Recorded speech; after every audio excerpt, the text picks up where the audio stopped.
started on Monday, Tuesday already. I literally, guys, I people got were patience. watching. Guys, I got mad patience, man. She almost got, I was literally, I was like, I'm gonna share with the 2 million rand. That'd be great. Guys, do better on here, right? Sure. If I get it, fucking amazing, right? Great. And I don't play the nice girl, I'm a nice person, but I'm a fucked up person also. Like, but I got mad patience. I almost was, like, I literally said, guys, if I would leave yesterday, love you guys all. But it wasn't a real chance to me. But I wanted to throw hands so bad. Okay, go ahead. You seem so innocent. I am.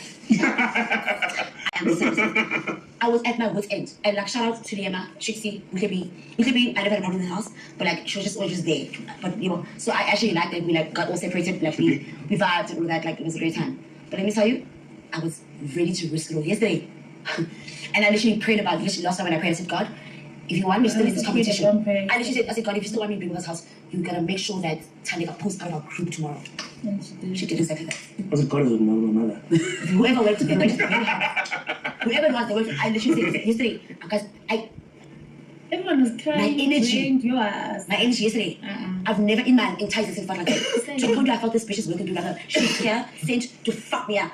Like, because Big Brother knows my past and my Santa police station stories. He said, I want to test you to the limit. I said, Big Brother, it's okay, you don't have to test me. It's okay, I give up. Yesterday.